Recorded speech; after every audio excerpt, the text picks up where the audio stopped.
Bismillahirrahmanirrahim. Assalatu wassalamu ala rasulillahi wa ala alihi wa ashabihi wa man tabi'ahum bi ihsani ila yaumiddin, amma ba'du. Alhamdulillah, pertemuan yang sangat kita tunggu-tunggu selama ini untuk membahas pelajaran-pelajaran kita di Kuliah Ulum Syariah wal Arabiyah. Alhamdulillah, insyaallah malam ini kita akan membahas mata kuliah Mukhtasar fi Nahwi. Insyaallah yang akan membimbing kita untuk memahami materi di Kuliah Ulum Syariah wal Arabiyah ini bersama Al-Ustadz Abu Kunaiza. Insyaallah Anda akan sedikit membacakan sedikit biografi dari beliau. Nama beliau adalah Rizky Gumilar, ma'ruf dengan panggilan Abu Kunaiza. Beliau lahir di Majalengka 16 Oktober 1988.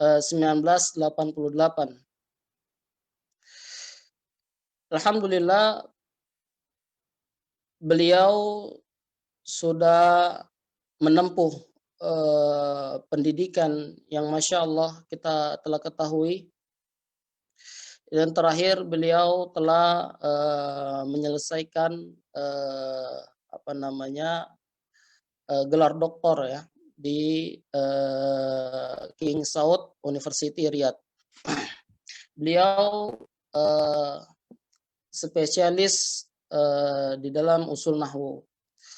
Sekarang pembimbing kita pada saat ini yaitu Abu Kunaiza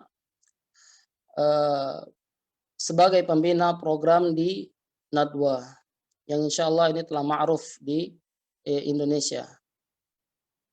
Tidak berlama lagi insya Allah Anda akan langsung segera memberikan kesempatan pada Ustadz kita Abu Kunaiza untuk membimbing kita memahami materi ini insya Allah. Tafadhal Ustadz. Bismillahirrahmanirrahim. Alhamdulillahilladzi anzala ala 'abdihi al-kitab. Asyhadu an la ilaha illa huwal azizul wahhab. Wa asyhadu anna Muhammadan 'abduhu wa rasuluhul mustaghfirut tawwab. Allahumma shalli wa sallim 'alaihi wa 'alal ali wal ashab. Wa nas'alus salamata minal 'adzabi wa su'il hisab. Amma ba'du. Ikhwati wa akhwati rahimakumullah. Assalamualaikum warahmatullahi wabarakatuh.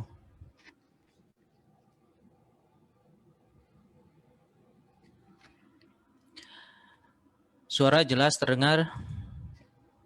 Jelas Ustaz. Jelas Ustaz, insyaallah. Ya, pertama saya ingin meluruskan apa yang tadi disampaikan oleh moderator. Ya, bahwa sampai sekarang saya masih talib, masih pelajar dan belum lulus ya, belum lulus. Saya masih pelajar dan juga mungkin masih sebaya dengan antum sekalian. Kita sama-sama belajar, sama-sama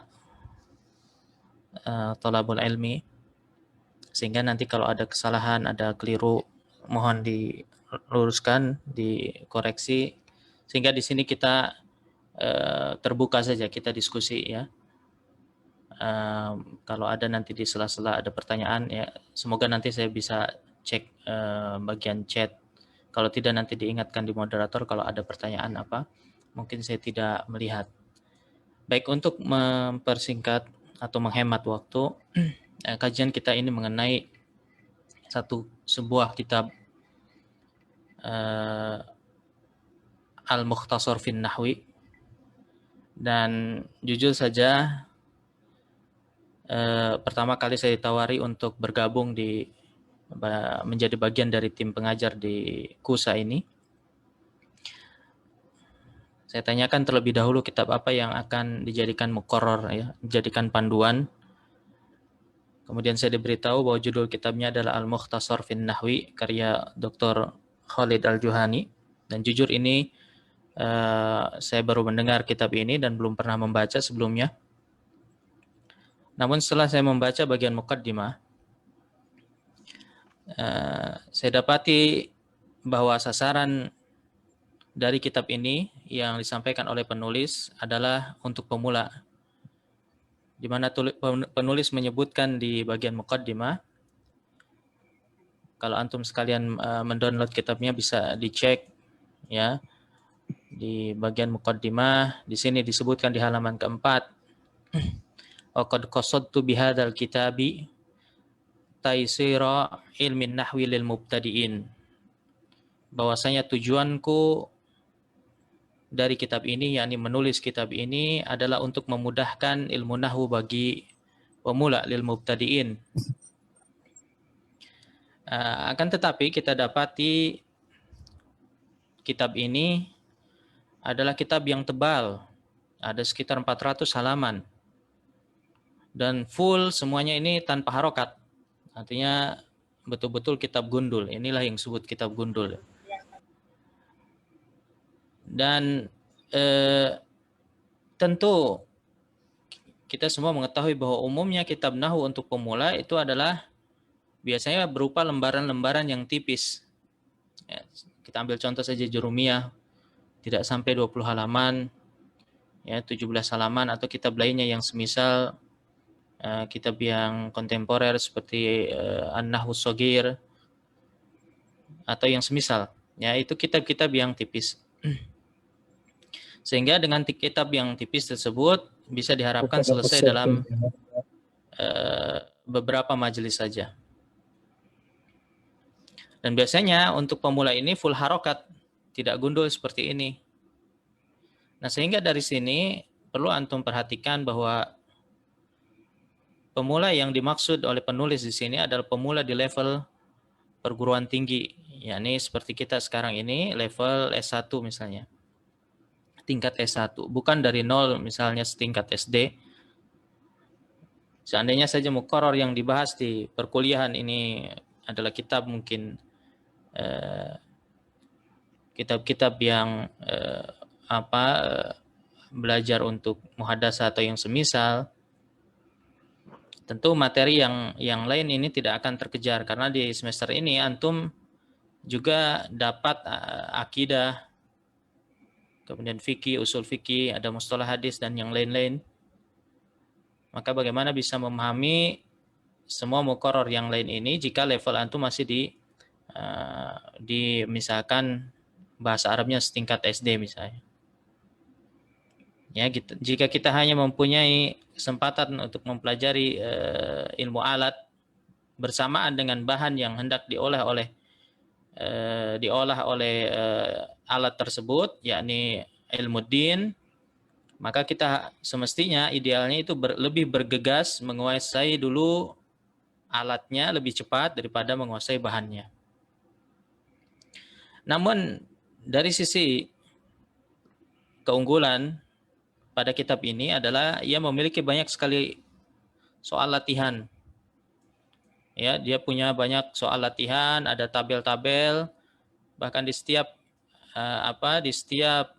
pasalnya atau di setiap babnya itu dia punya banyak sekali latihan. Dan ini sesuai dengan kita lihat di cover. Beliau mengatakan bahwa Al-Mukhtasar fin Nahwi judulnya, kemudian diberi deskripsi singkat, yaitu kitabun ghaniyun bil amthilah wal jadawil wat tadribat. Bahwasanya kitab ini adalah kitab yang dipenuhi dengan contoh, kaya akan contoh, kemudian tabel-tabel dan latihan-latihan.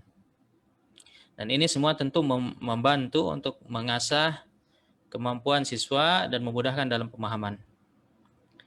Jadi bukan hanya kitab ini mengajarkan dengan pendekatan teori, akan tetapi juga disertai dengan praktek. Nah, inilah yang membuat saya tertarik untuk membahas ya ikut bergabung dengan tim ini dan membahas kitab Al-Mukhtasar fin Nahwi ini. Baik, kita langsung baca sesuai dengan pertemuan pertama yang disampaikan oleh Dr. Khalid Al-Juhani. Yakni kita bahas dulu fasal yang pertama, yakni di halaman ke-7. Halaman ke-7. Baik, kita baca halaman ke-7. Al-Faslul Awal, Mabadi'u Ilmin Nahwi. Pasal yang pertama adalah prinsip-prinsip ilmu nahwu.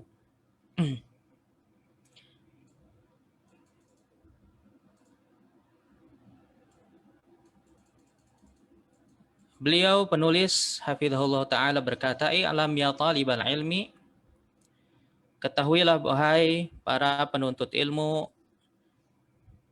Sebentar, saya beri ini ya biar terlihat. Saya beri tanda ya biar bisa terlihat. I'lam ya talibal ilm. Ketahuilah wahai para penuntut ilmu, i'lam rahimaniyallahu wa iyyak. Ketahuilah, semoga Allah merahmatiku dan dirimu, annahu yanbaghi liman arada ay yata'allama ilman, bahwasanya seyogyanya bagi siapa yang hendak mempelajari suatu ilmu, sebuah ilmu, apapun itu, tidak hanya ilmu nahwu, ay ya'rifa mabadi'ahul asyarah, yakni mengetahui terlebih dahulu 10 prinsip, 10 prinsip allati tusawwiru lahu dzalikal ilma qabla syuru'i fihi, yang mana dengan 10 prinsip tersebut bisa tergambarkan ilmu tersebut secara umum qabla syuru'i fihi, sebelum memulai mempelajarinya. Nah, ini idealnya seperti itu. Jadi kita berkenalan dulu dengan ilmu tersebut sehingga lebih terarah, sehingga kita mengetahui secara umum apa saja yang dipelajari di sana, apa tujuannya, apa saja syarat-syaratnya, kemudian apa buah atau output dari ilmu tersebut, siapa yang mencetusnya, dan seterusnya. Ini nanti 10 prinsip tersebut, sehingga kita mengenal, setelah mengenal ya kita lebih menjiwai atau lebih menghayati apa yang akan kita pelajari. Kemudian wa mimman jama'a hadhil mabadi, dan di antara ulama yang mengumpulkan prinsip-prinsip tersebut, yakni ke-10 prinsip tersebut, fi abyatin syairiyah, yang dikemas dalam bentuk bait-bait syair, adalah As-Sabban. As-Sabban rahimahullah. As-Sabban beliau ya seorang ulama masyhur, pemilik kitab Hasyiatus Syabban, ya, Hasyiatus Sabban yang terkenal. Yakni dikatakan bahwa belum sempurna seorang mempelajari kitab Alfiyah Ibnu Malik sebelum membaca kitab Hasyiatus Sabban. Karena apa? Karena penjelasan yang mendetail, lengkap, ya, dan memang menyeluruh. Nah, di mana As-Sabban ini membuat 3 bait syair yang mana di sana berisi mengenai prinsip-prinsip ya mempelajari setiap ilmu, dan tidak hanya terbatas kepada ilmu nahwu.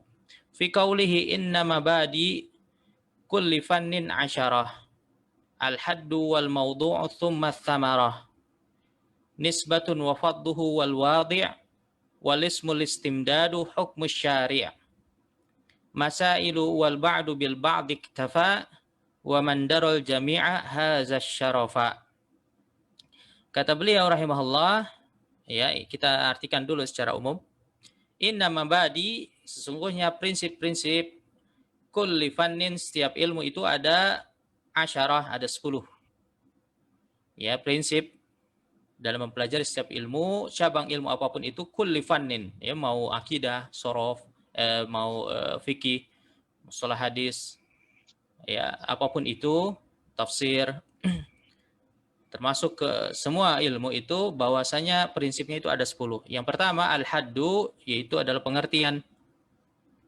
Pengertian ilmu itu apa? Jadi jangan sampai kita mempelajari ilmu nahwu tapi nahwu itu apa? Tidak tahu, ya, asal ikut-ikutan saja karena ramai orang belajar nahwu, kita ikut belajar nahwu, ya.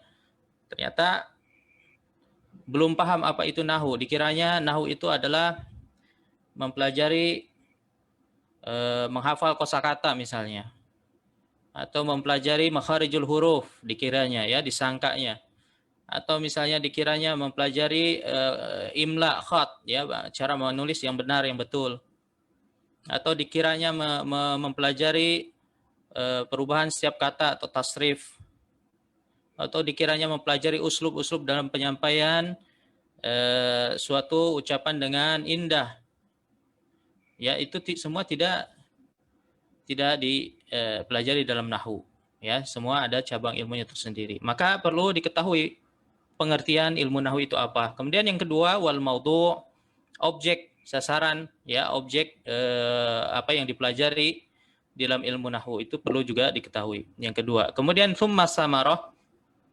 Yang ketiga adalah hasil, output atau buah dari mempelajari ilmu nahwu itu apa? Nanti kita bisa apa? Ya, dengan nahwu itu kita bisa apa? Apakah kita bisa ngomong dengan lancar, ngomong bahasa Arab dengan lancar, atau bisa menulis dengan baik, atau makhraj kita menjadi indah, ya. Itu semua perlu diketahui apa samarah dari ilmu nahwu. Kemudian yang keempat, nisbah, ya, kaitannya dengan ranah ilmu apakah nahwu ini masuk ke dalam ilmu apa? Ilmu sains kah, atau masuk ke dalam ilmu din kah? Ya, atau ilmu misalkan ekonomi bisnis atau apa, ya, ini perlu diketahui nisbahnya ke mana, ya. Nasabnya ini ilmu nahwu ini kemana. Wa fadluhu, yang kelima adalah keutamaannya. Apa keutamaannya sih kita mempelajari ilmu nahwu? Itu juga perlu diketahui. Jangan sampai terbuang waktu kita sia-sia mempelajari ilmu yang tidak bermanfaat. Wal wadi', yaitu pencetusnya siapa yang pertama kali merumuskan ilmu nahwu, ini juga perlu mengetahui sejarah, sehingga kita juga bisa mendoakan mereka, para pendahulu kita yang telah berjasa menyebarkan ilmu sampai kepada kita, ya. Jangan lupa doanya rahimahumullahu jami'an. Kemudian yang ketujuh, walismu, ya, tentu ilmu nahwu ini memiliki nama-nama lain. Jangan sampai kita keliru, misalnya saya ingin belajar ilmu nahwu, ya, tidak taunya ditawari ilmu, ya, belajar ilmu i'rab, ya, padahal ilmu nahwu dan i'rab itu adalah sama. Nanti kita bahas nama lain dari ilmu nahwu. Kemudian yang ke-8, al-istimdad. Al-istimdad itu adalah sumber rujukan, ya, di mana rujukan apa saja yang mu'tamad atau yang diakui di dalam ilmu nahwu yang bisa dijadikan sebagai sumber rujukan. Kemudian yang ke-9 adalah hukmus syari'. Yang dimaksud adalah apa hukumnya kita mempelajari ilmu nahwu secara syariat.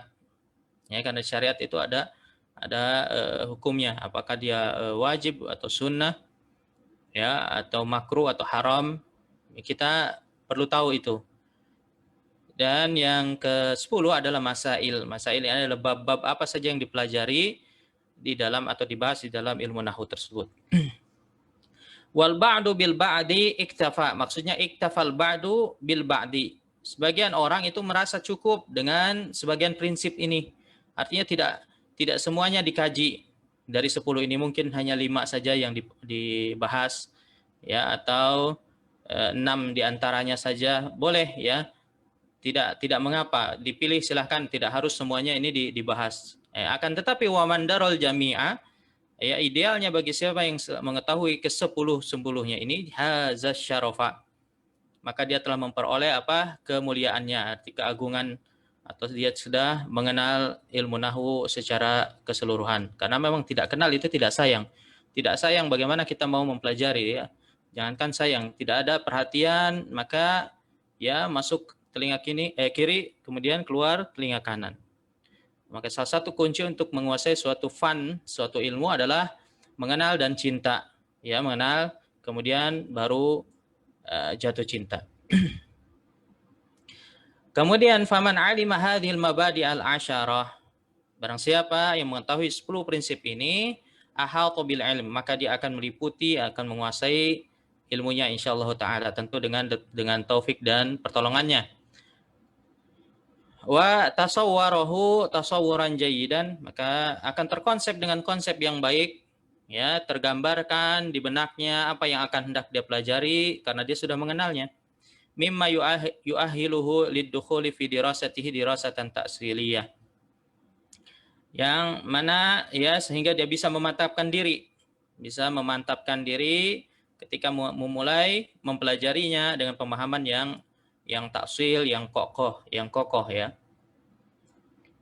Baik, kita mulai dari mabda yang pertama, prinsip yang pertama, al-mabda'ul awal, haddu ilmin nahwi, yakni ta'rifuhu. Yang dimaksud dengan haddu, batasan-batasan itu adalah ta'rif, definisi, pengertiannya. Ya, kita kenalkan dulu apa itu ilmu nahwu. Disebutkan di sini an-nahwu fil lughah yutlaqu ala iddati ma'an.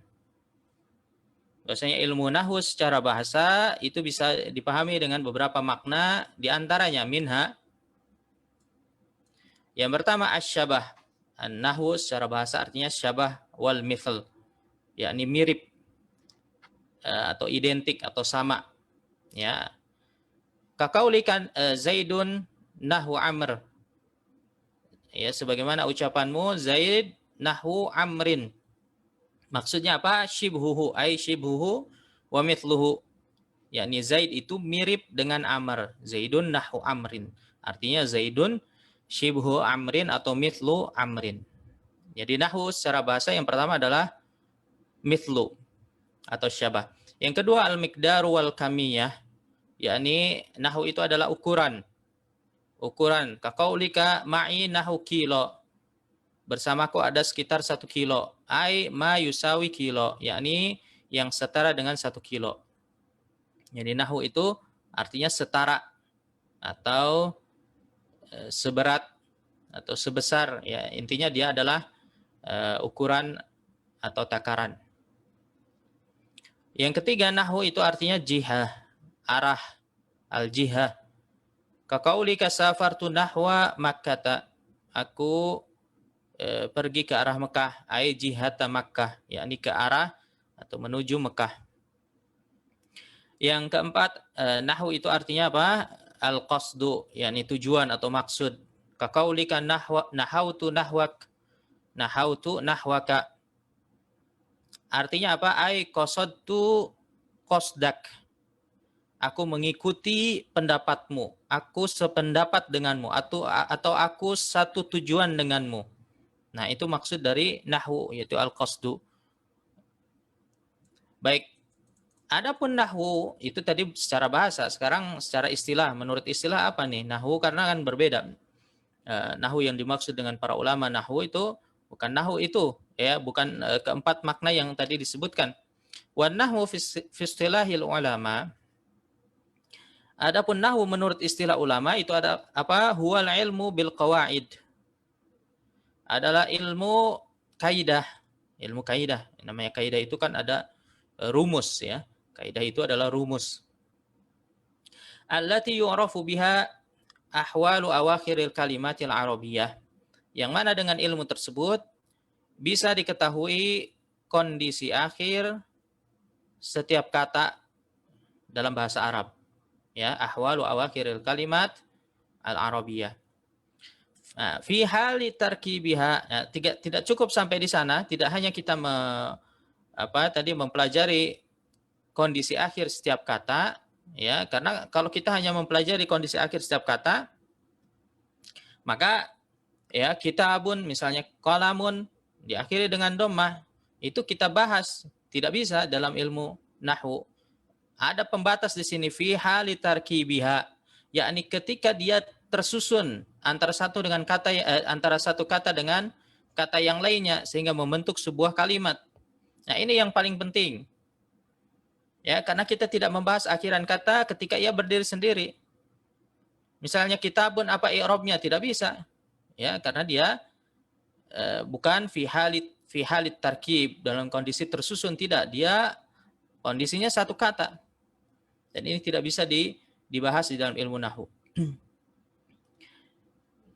Ya, akan tetapi kalau misalnya kitabun, apa i'rabnya dalam kalimat hadza kitabun. Nah, ini baru Nah, bisa kita bahas. Dia marfu diakhiri dengan dhammah. Kenapa diakhiri dengan dhammah? Hadza kitabun, karena dia menandakan bahwa fungsinya adalah sebagai khobar, sebagai predikat.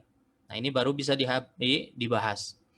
I'raban wa binaan, baik akhirannya itu menunjukkan i'rab maupun menunjukkan bina. Ya, nanti kita bahas apa itu i'rab, apa itu bina, tidak perlu khawatir. Prinsip yang kedua, al-mabda'u tsani, prinsip yang kedua, maudhu' ilmin nahwi.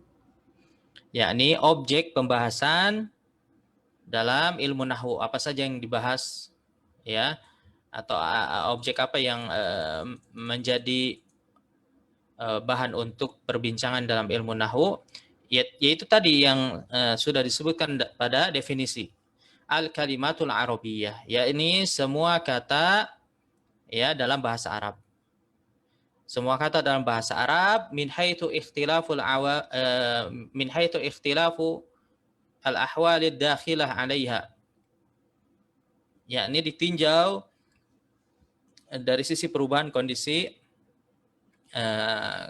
akhirannya tadi, ya, dari perubahan kondisi yang terjadi ya padanya ketika fi hali tarkibiha, ketika kata-kata tersebut tersusun dalam sebuah kalimat. Nah, ini objek kajian di dalam ilmu nahwu, yaitu kata di dalam kalimat, ya, sederhananya seperti itu.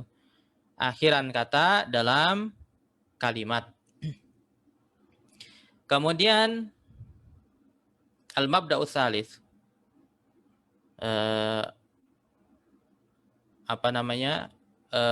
prinsip yang ketiga, yaitu as-samratul marjuwah min ta'allumi ilmin nahwi.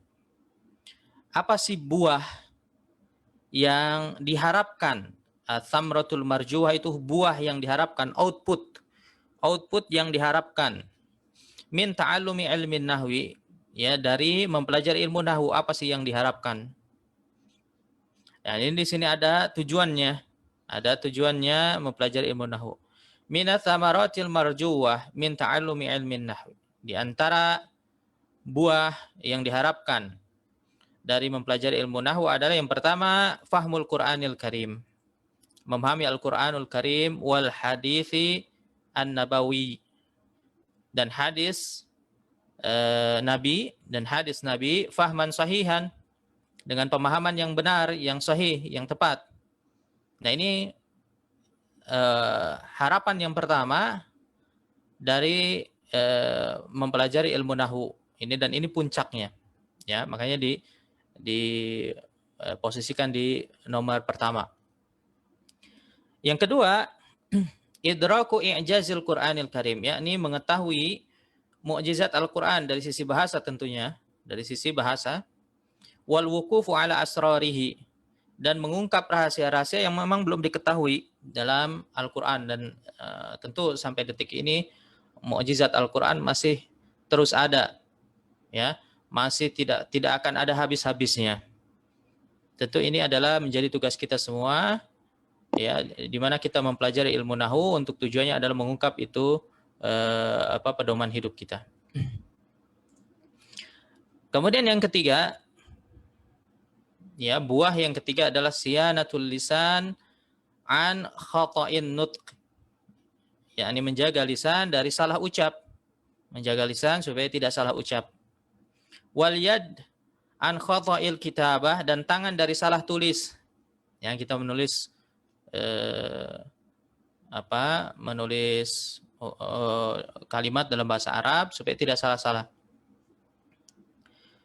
Kemudian wal aqli an khata'il fahm, dan akal, ya, menjaga akal supaya tidak salah paham, ya, orang mengucapkan apa kita anggap apa, ya, itu karena kita tidak bisa memahami kalamul Arab, orang Arab, ya, mengatakan demikian kita pahami demikian. Nah, itu karena juga kurang mempelajari ilmu nahwu.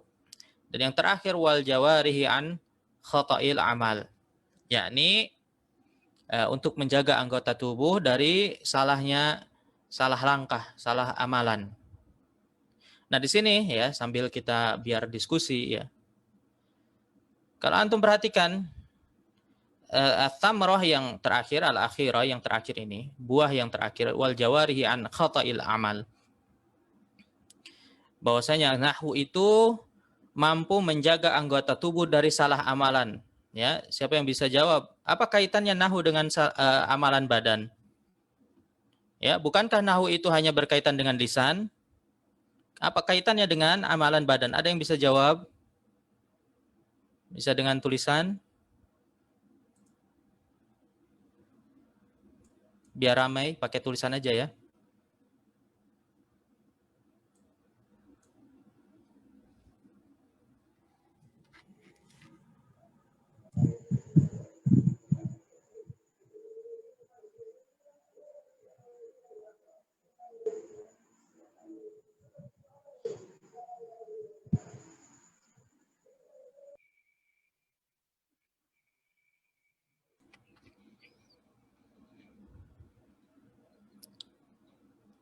Intonasi saat bicara. Kalau kita paham nahwu, maka akan mendapatkan arti yang sahih, maka amalannya pun sahih, Masya Allah. Ada lagi jawaban yang lain?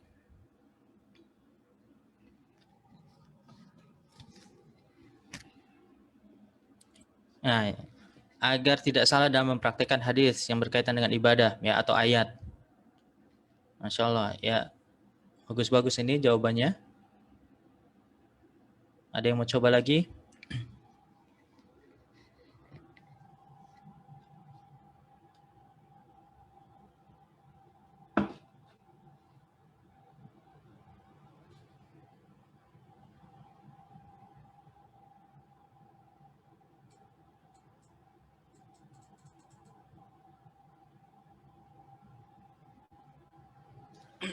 Nah, ini mirip juga agar tidak salah memahami hadis Nabi Shallallahu Alaihi Wasallam terkait ibadah.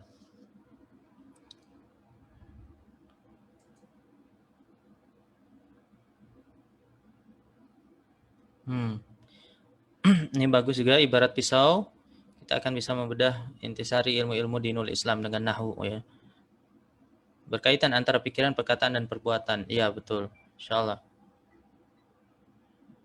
Ya, jadi ini jawabannya, wah ini ada yang panjang.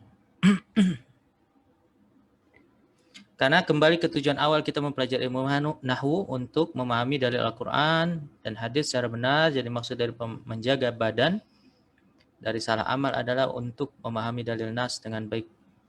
Nah ini, ya ini tepat nih ya. Sebetulnya yang atas juga betul juga. Ini cuma karena agak panjang jadi lebih tepat.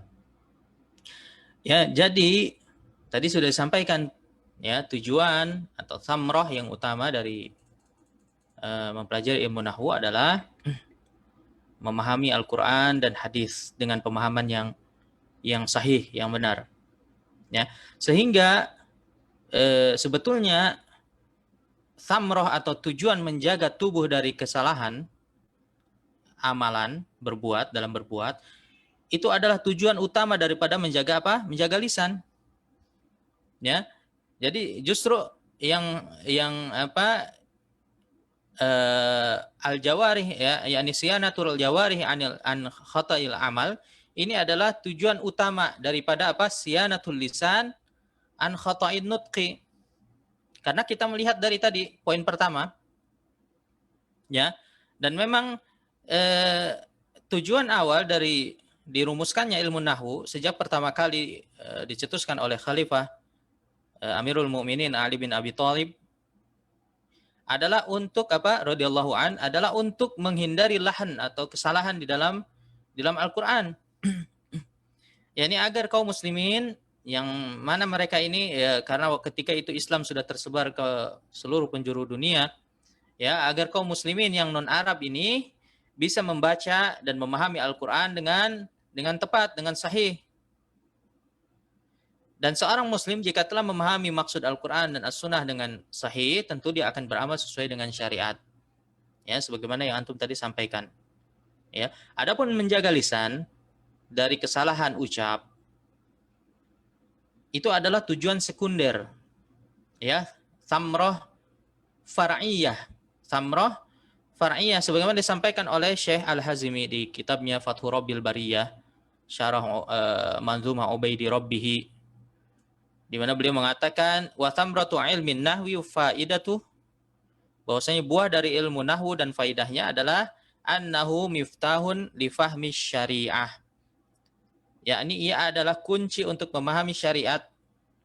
Wa amma siyanatul lisan anil khata fil kalam, adapun tujuan menjaga lisan dari kesalahan ketika dia berbahasa, berucap, berkata-kata, fahadhihi samratun far'iyah, kata beliau. Maka ini adalah buah far'i, yakni tujuan sekunder, bukan tujuan primer. Ya. Maka siyanatul jawari an khata'il amal ini asal dari dirumuskannya ilmu nahwu daripada siyanatul lisan an khata'in nutqi. Ya, daripada kesalahan lisan dari salah ucap, ya, menjaga lisan dari salah ucap. Baik, berikutnya al-mabda'ur rabi'. Prinsip yang keempat adalah nisbatu ilmin nahw. Yakni nisbah, nasabnya ilmu nahwu ini kemana? Ya, ilmu nahwu ini nasabnya kemana? Yunsabu ilmu nahwi ilal ulumil arabiyyah. Ilmu nahwu ini berkaitan dengan ilmu bahasa Arab. Ya, jadi dia adalah cabang, ilmu nahwu ini satu dari sekian banyak cabang ilmu bahasa Arab. Ya, dan dia adalah pokoknya, pondasi utama daripada cabang yang lainnya. Al-mabda'ul khamis, prinsip yang kelima, fadlu ilmin nahwi, keutamaan ilmu nahwu.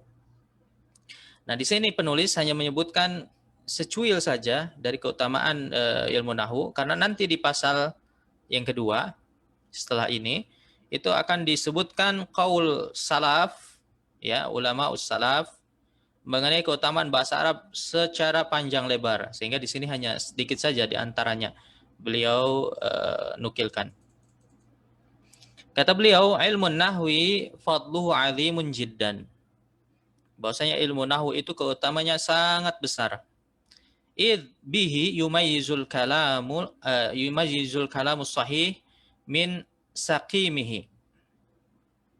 Kenapa dikatakan bahwa dia memiliki keutamaan yang besar? Karena dengannya bisa dibedakan antara kalam yang sahih, yang benar, min saqimihi, dari kalam yang sakim. Yang sakim itu yang sakit, lawan dari sahih. Jadi bisa dibedakan orang ini kalamnya benar atau salah, sesuai kaidah atau tidak, itu dari ilmu nahwu. Wa huwa di'amatul arabiyyah wa qanuniha al-a'la. Dan ilmu nahwu ini merupakan di'amah, penopang atau pondasi al-arabiyyah, bahasa Arab. Wa qanuniha, dan tata bahasanya dan hukum-hukumnya, al-a'la, yang tertinggi dari jauh. Yakni maksudnya dia di atas sorof, di atas balaghah, di atas arud, misalnya di atas imla, ya, di atas ilmu saut misalnya, dan seterusnya. Ya, cabang-cabang ilmu lughah yang lainnya. Wa yuftadahu faqiduhu bikathratil khata'. Ya. Dan tanpa nahwu yuftadah, akan tersingkap, faqiduhu, yakni orang yang tidak faqid itu orang yang kehilangan, ya, hu-nya ini kembali kepada nahwu. Ya. Orang yang tidak bisa nahwu, yang tidak paham nahwu, faqiduhu yuftadahu, akan apa? Akan tersingkap, akan ketahuan dengan apa? Bikathratil khata', dengan banyaknya dia salah ucap, ya, salah ngomong. Nah, itu bisa nampak. Jadi ini keutamaan ilmu nahwu. Kemudian al-mabda'us sadis. Al-mabda'us sadis, prinsip yang misalnya ke-6, prinsip yang ke-6 adalah wadi'u ilmin nahwi. Wadi'u ilmin nahwi.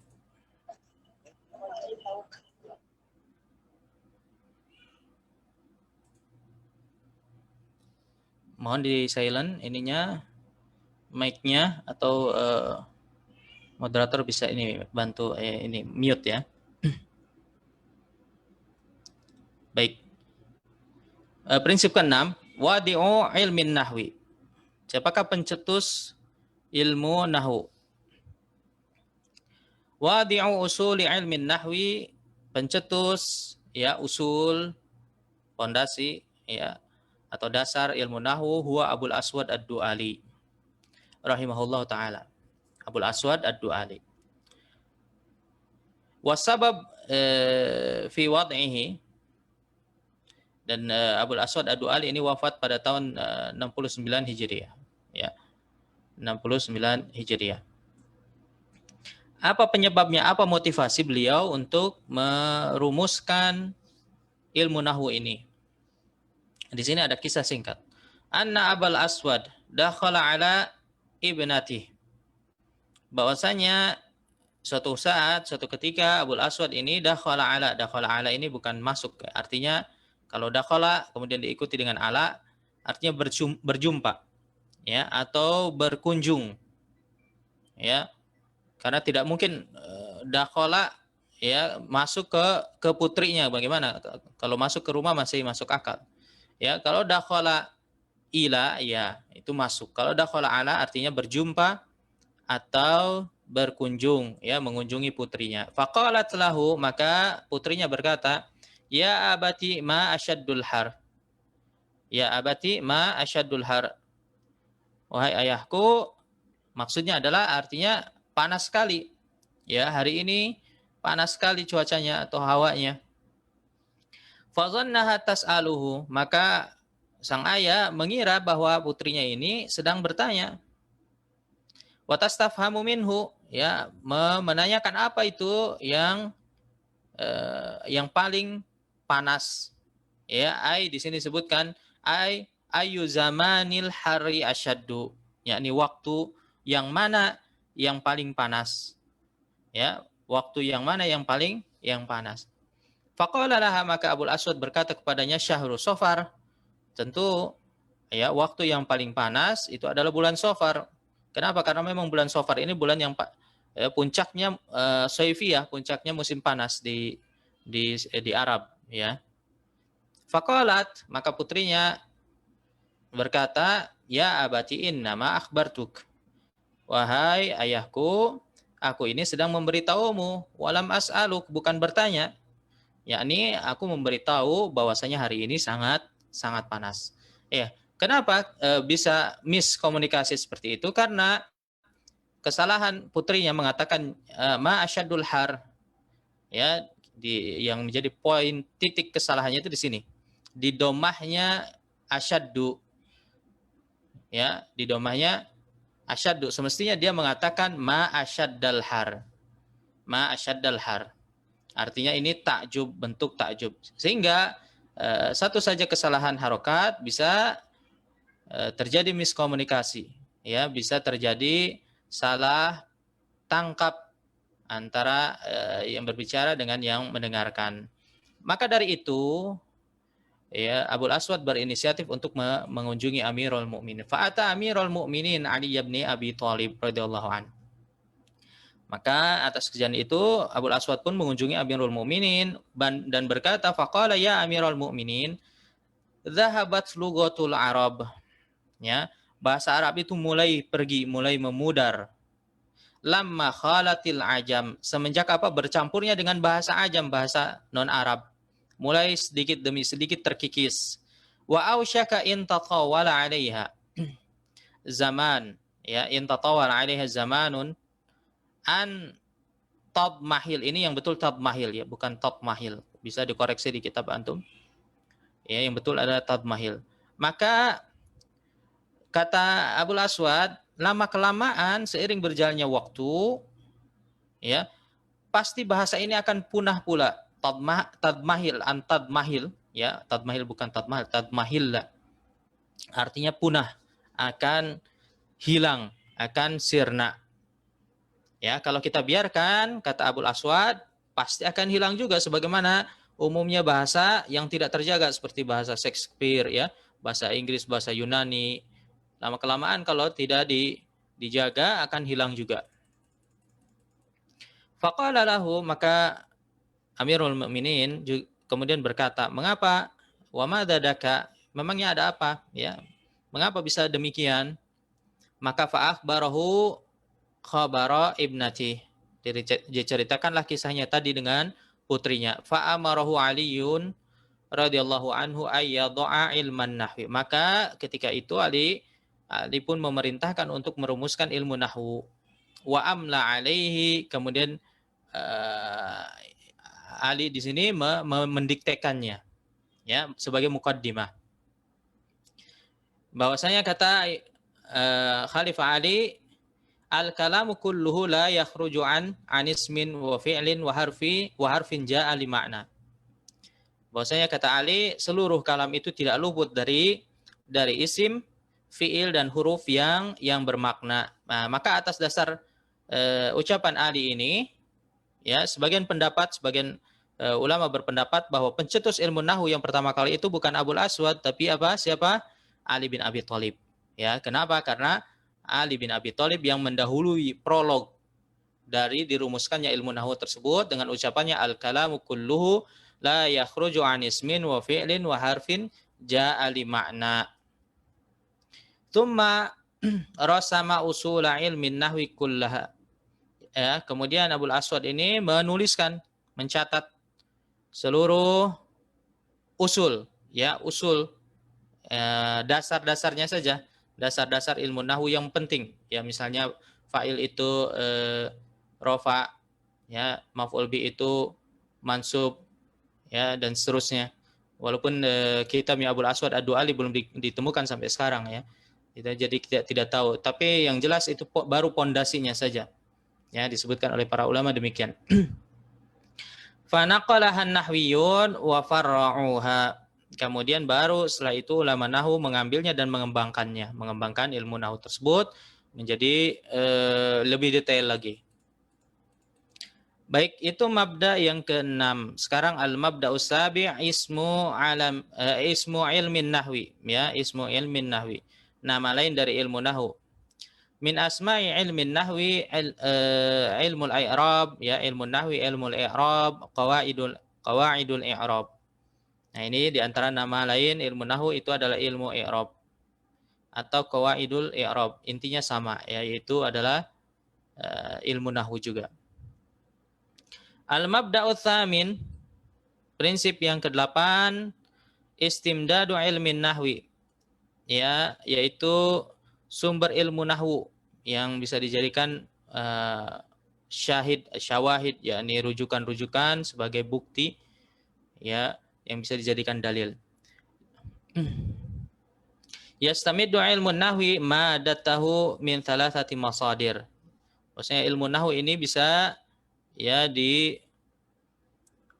dijadikan maddahnya atau pelajarannya ini bisa dijadikan sumber rujukan min thalathati masadir, yang bisa dijadikan rujukan atau itu adalah 3 sumber. Ya, ada 3 sumber. Yang pertama Al-Qur'anul Karim. Ya, Al-Qur'anul Karim ini bisa dijadikan contoh-contoh kalimat, ya, untuk mengokohkan hukum tersebut. Ya, karena memang asalnya berawal dari kekhawatiran adanya lahan atau kesalahan di dalam Al-Qur'an. Maka tentu Al-Qur'an ini adalah sumber utama ilmu nahwu, ya, sebagai barometer atau tolak ukur. Yang kedua As-Sunnatun Nabawiyah, ya, yang mana dia adalah afsahu kalami khalqillah, ya, sefasih-fasih kalam, ucapan dari makhluk Allah. Kalau Al-Quran ini adalah afsahul kalam, kalamullah. Sefasih-fasih kalam itu adalah kalamullah.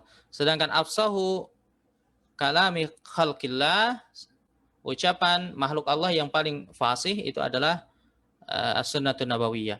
Dan yang ketiga adalah fasihu kalamil Arab, yaitu ucapan orang Arab yang fasih. Ini bisa dijadikan apa? Dijadikan sumber data atau rujukan. Al-mabda'ut tasi', prinsip yang ke-9, syari'i fi ta'allumi wa ta'limi ilmin nahwi.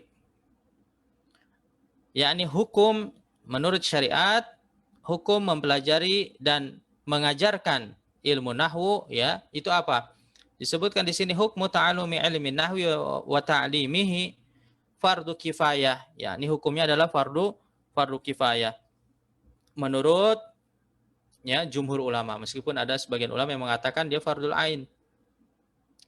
Idza qama bihi may yakfi saqata 'anil baqin, ya jika ada salah seorang yang mewakili, artinya sudah mampu menguasai ilmu nahwu tersebut, maka gugur kewajiban tersebut bagi yang lain. Ini ada pendapat dari penulis. Ya, kemudian mabda yang terakhir, al-mabdaul ashir. Prinsip yang ke-10 adalah masailu ilmin nahwi, bab-bab apa saja yang akan dibahas di dalam nahwu. Minal masail allati yubhathu fiha ilmun nahwi. Yabhathu fiha ilmun nahwi, ya, adalah bab-bab apa saja yang dibahas ya di dalamnya ilmu nahwu. Ya, di antaranya ada beberapa ini karena nanti akan kita bahas semua. Ya, insyaallah di kitab ini Al-Mukhtasar akan dibahas apa saja bab-babnya. Ini di antaranya yaitu rafa'nya fa'il, mubtada, khabar, ya, nasabnya maf'ul bih, kemudian hal, zaraf, kemudian jarnya mudhaf ilaih, wa ma ba'da hurufil jar, dan yang majrur dengan huruf jar. Kemudian ada jazmul fi'lul mudhari, ada bina'ul huruf, wal fi'lul madhi, wa fi'lil amr. Nah, ini di antara bab-bab yang insyaallah akan kita bahas. Baik, selesai ini pasal yang pertama. Sebetulnya harusnya jatahnya sampai pasal kedua, tapi saya sudah capek. Ya, di sini ada tadribat juga sebelum pasal yang kedua. Ada latihan-latihan, silahkan bisa dipelajari. Kalau yang belum paham nanti bisa ditanyakan di pertemuan berikutnya. Nah, pasal yang kedua, ini silahkan antum baca sendiri saja ya. Yakni tentang ahammiyatu dirasati ilmin nahwi. Yakni keutamaan mempelajari ilmu nahwu, bisa dibaca sendiri. Nanti yang belum jelas bisa ditanyakan. Insya Allah di pertemuan berikutnya silahkan didiskusikan kalau dibutuhkan dan kalau saya bisa menjawab. Di sini ada banyak sekali kalam asar ya dari sahabat, kemudian tabi'in dan ulama lainnya. Ya, akan tapi hati-hati. Hati-hati karena tidak semuanya sahih. Ini memang harus dicek dulu riwayatnya. Misalnya nih, misal di qaul yang pertama nih, asar yang pertama yang datang dari sahabat Umar bin Khattab radhiyallahu an, ya, di mana disebutkan di sini ta'allum sebentar.